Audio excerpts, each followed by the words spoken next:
Assalamualaikum warahmatullahi wabarakatuh. Perkenalkan, kelompok kami yang beranggotakan saya sendiri, Rina Hidayanti dengan NIM 2018-12-177, dan teman saya yang bernama Hurriyatul Fuadah dengan NIM 2018-12-197. Kami dari kelas E mata kuliah pengauditan berbasis komputer. Di sini kami akan menjelaskan mengenai hasil dari analisis kami yang berupa analisis vertikal, analisis horizontal, dan analisis tren, serta analisis rasio keuangan dari PT Rimba Karya Rayatama. Analisis horizontal, vertikal, tren, dan rasio. Yang pertama, saya akan menjelaskan tentang analisis vertikal, di mana analisis vertikal sendiri adalah analisis yang tidak melakukan perbandingan antar periode laporan keuangan. Tujuan analisis vertikal ini adalah untuk mengetahui struktur dari komponen laporan keuangan yang hasilnya berupa presentase, digunakan untuk mengetahui tingkat kesehatan dari laporan keuangan perusahaan.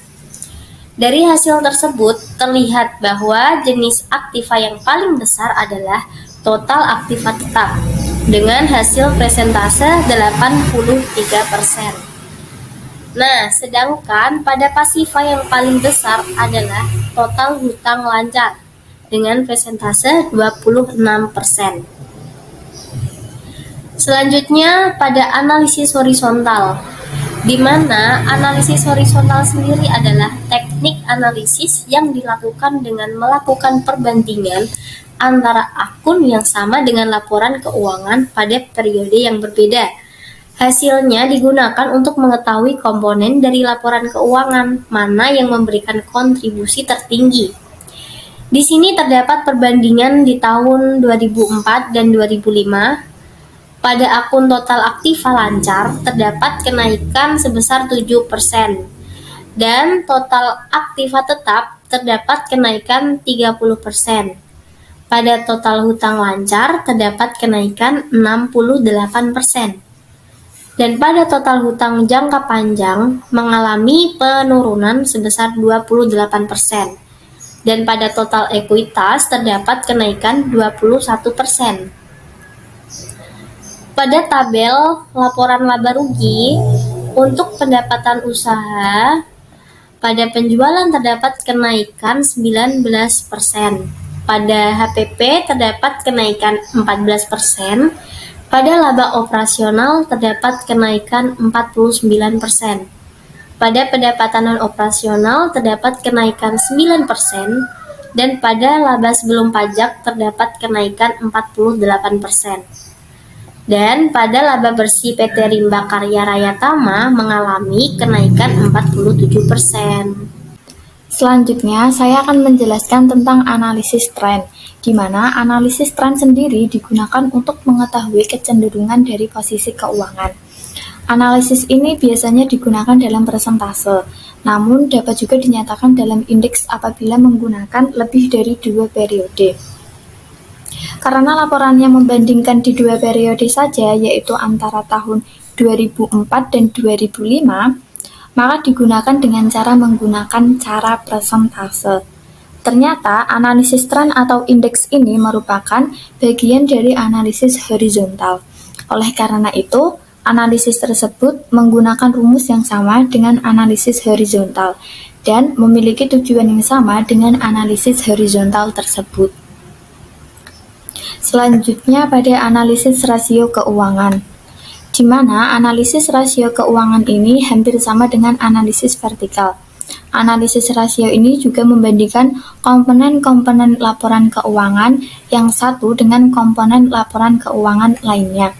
Bedanya, jika analisis vertikal membandingkan komponen laporan keuangan dengan jumlah total, sedangkan pada analisis rasio membandingkan komponen laporan keuangan dengan komponen laporan keuangan lainnya.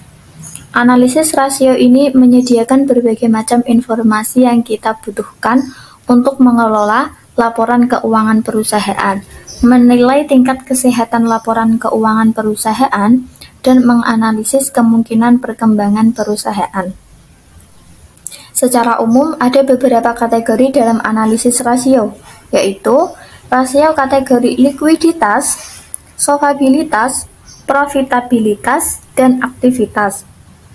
Dalam analisis ini, saya menggunakan rasio likuiditas, yaitu rasio lancar dan rasio cepat, dan solvabilitas, yaitu rasio debit to equity, dan aktivitas, yaitu gross profit margin, operating income margin, net operating margin. Untuk likuiditas pada rasio lancar ditemukan min 0,23, untuk likuiditas pada rasio cepat ditemukan min 0,12. Untuk solvabilitas pada rasio debit to equity ditemukan 0,06. Untuk aktivitas pada gross profit margin ditemukan 0,03 dan pada operating income margin ditemukan 0,03 dan pada net operating margin ditemukan 0,02. Analisis faktur. Oke, selanjutnya adalah hasil analisis faktur. Dalam uji duplikasi, kita menggunakan if dan count if secara bersamaan. Maka setelah itu kita menemukan transaksi yang sama sejumlah 15 transaksi, yaitu pada transaksi Sriatun atau Sri Rejeki Toko, Suyanti Jakia Toko, Winarti Dwi Damoni Toko, Widya Jaya Toko, Tari Julia, Nurul Huda Toko Rizki, Andre Prastia Sumber Rejeki, Nita Widya Toko Albi, Nandira Johan Erik Sumberaya Toko, Iwan Harto, Rina Hidayah Toko, Riri Riwijaya Toko. Meskipun terdapat perbedaan pada transaksi ID, tanggal, dan nomor bukti, akan tetapi memiliki kesamaan pada barang ID, nama barang, customer ID, nama customer, total jumlah, harga jual, total retur, dan total piutang.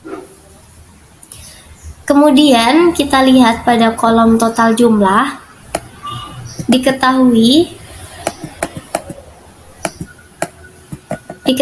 ranknya adalah 37 dan data minimum adalah 3, sedangkan data maksimum adalah 40. Ketika data tersebut dijumlahkan, jumlahnya senilai dengan 1100. Kemudian jumlah datanya yaitu 100 dan data terbesar adalah 40, sedangkan data terkecil berjumlah 3. Setelah dilakukan uji, diketahui bahwa jumlah data tersebut sama, yaitu 1100. Setelah kita melihat dari pengujian duplikasi dan pengujian hasil analisis dari strata data, selanjutnya dilanjutkan dengan menganalisis dengan analisis Benford. Analisis Benford Law atau hukum Benford adalah suatu hukum yang dikemukakan oleh seorang ahli fisika bernama Frank Benford pada tahun 1938.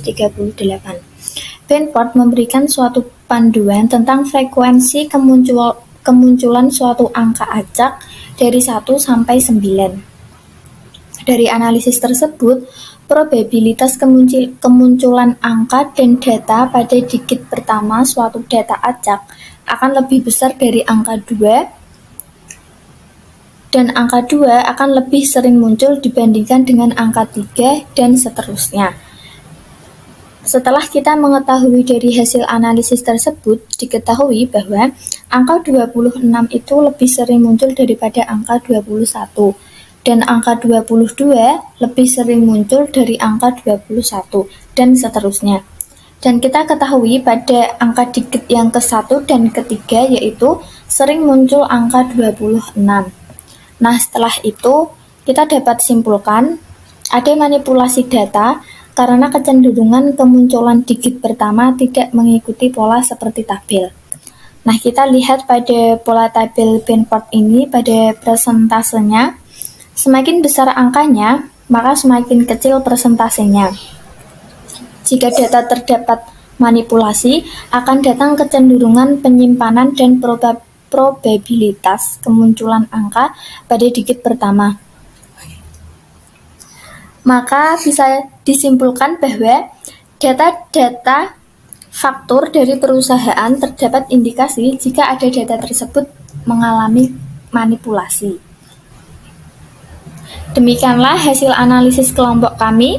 Saya Khuriyatul Fuadeh dan teman saya Rina Hidayanti. Terima kasih dan sampai jumpa. Wassalamualaikum warahmatullahi wabarakatuh.